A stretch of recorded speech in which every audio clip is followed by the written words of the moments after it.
Yang pertama, apakah boleh memberikan zakat kepada pesantren khusus duafa dan gratis, panti asuhan, masjid dengan kriteria tertentu? Kemudian muallaf, apakah ada batas waktu maksimal setelah orang tersebut jadi muallaf? Barakallahu fikum. Ya, wa fikum barakallah. Ini pertanyaan yang pertama terkait dengan zakat.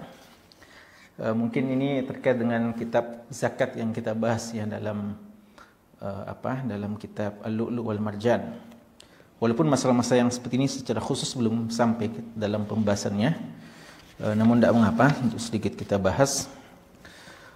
Jika yang dimaksudkan di sini ya zakat fitrah ataupun zakat harta, maka Allah Subhanahu wa taala telah memberikan kepada kita batasan-batasan dan menjelaskan kepada kita siapa saja orang-orang yang berhak untuk diberikan zakat. Dalam Al-Qur'an di surat At-Taubah ya, di ayat ke-60, Allah Subhanahu wa taala menyebutkan 8 asnaf, 8 golongan yang berhak untuk menerima zakat. Allah mengatakan innamas shadaqatu lil fuqara. Pertama untuk kaum fakir. Wal masakin, kemudian kepada orang-orang miskin. Wal amilina 'alaiha, dan kepada amil. Wa muallafati qulubuhum, dan kepada yang dikatakan muallaf. Wa fil riqab, dan budak yang berada dalam perbudakan. Wal gharimin, dan yang dililit dengan utangnya. Wa fi sabilillah, dan fi sabilillah mujahid fi sabilillah.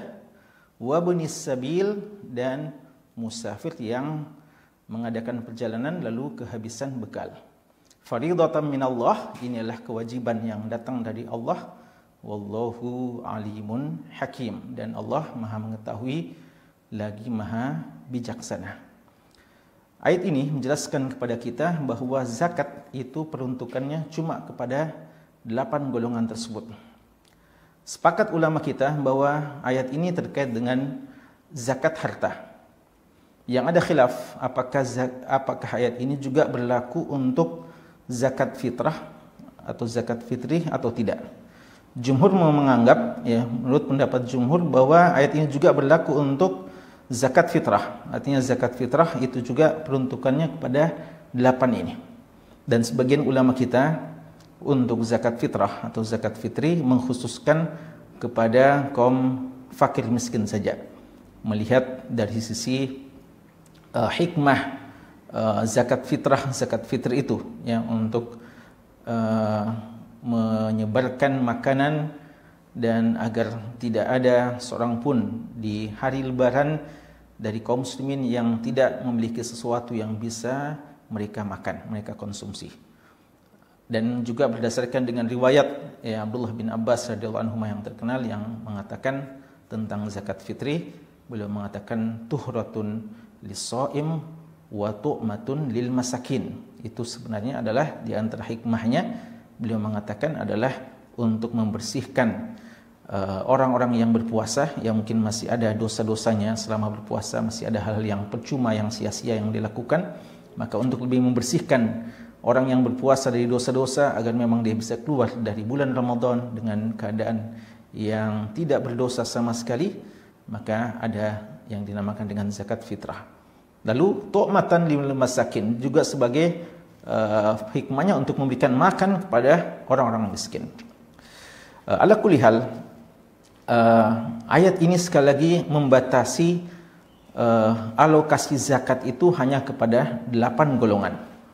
Oleh karena itu, jika pertanyaannya apakah boleh diberikan kepada lembaga, maka jawabannya boleh saja jika dia hanya sekadar sebagai perwakilan untuk diteruskan zakat itu kepada yang membutuhkan dan yang berhak.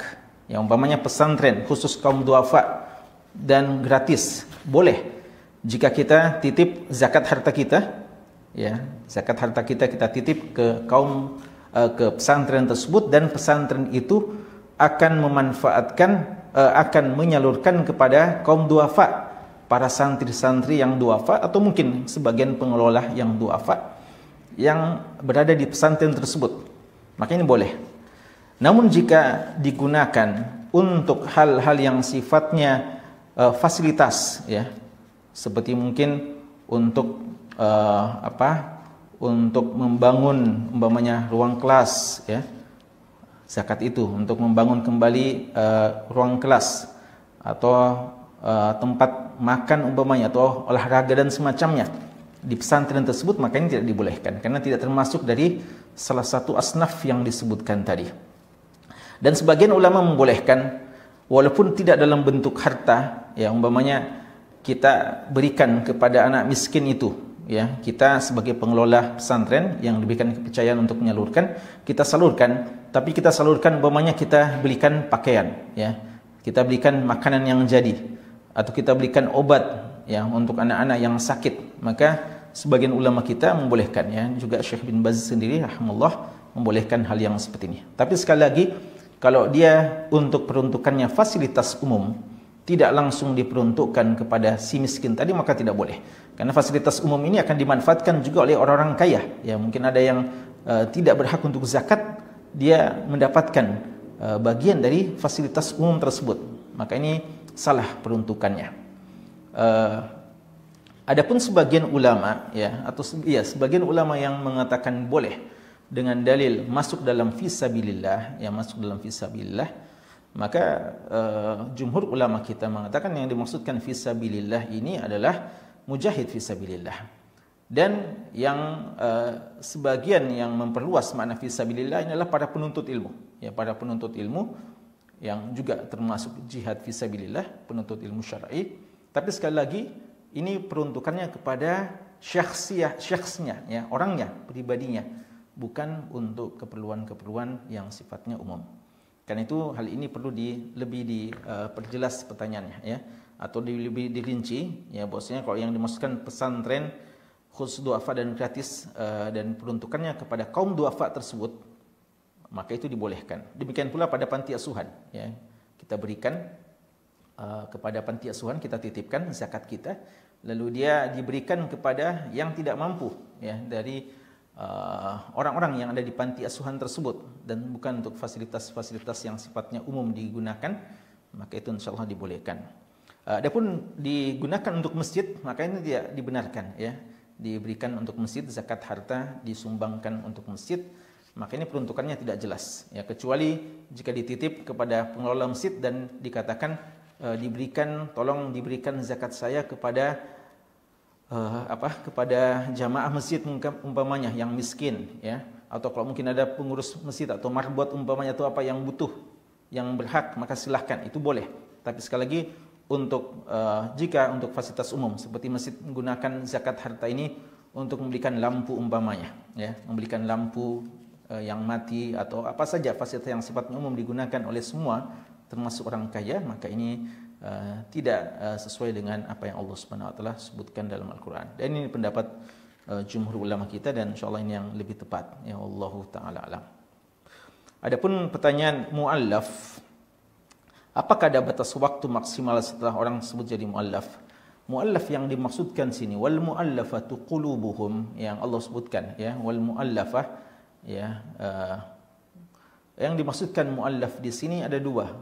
Entah dia yang belum masuk Islam atau yang sudah masuk Islam namun keislamannya baru dan masih dianggap rentan untuk kembali lagi, ya, masih dikhawatirkan kembali lagi kepada agamanya karena mungkin belum kuat imannya dan juga keadaan ekonominya yang lemah. Maka dalam hal seperti itu dibolehkan.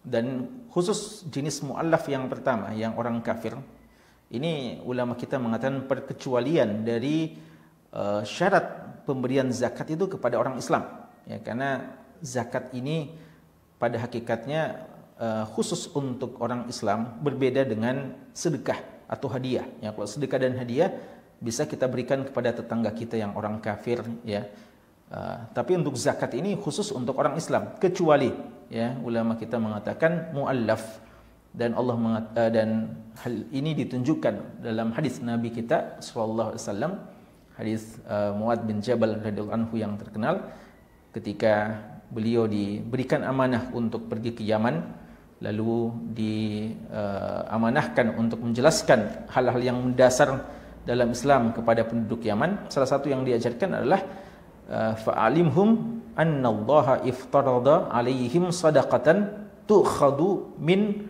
agniyaihim faturaddu ala fuqaraihim. Beritahu kepada mereka bahwa kalian juga diwajibkan untuk mengeluarkan zakat. Ini setelah disuruh masuk Islam dan setelah diperintahkan untuk atau diajari tentang urusan solat.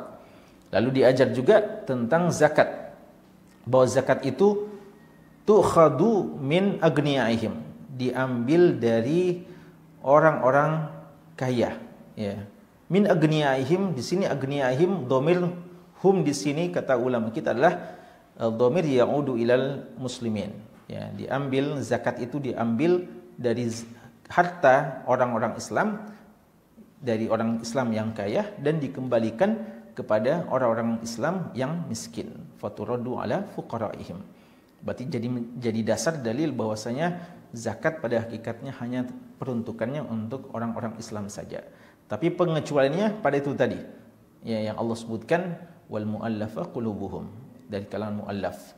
Dan sebagian ulama kita mengatakan mu'allaf yang kafir yang berhak untuk zakat, sebagian mengkhususkan atau memprioritaskan mu'allaf yang punya kedudukan di tengah-tengah orang kafir, ya.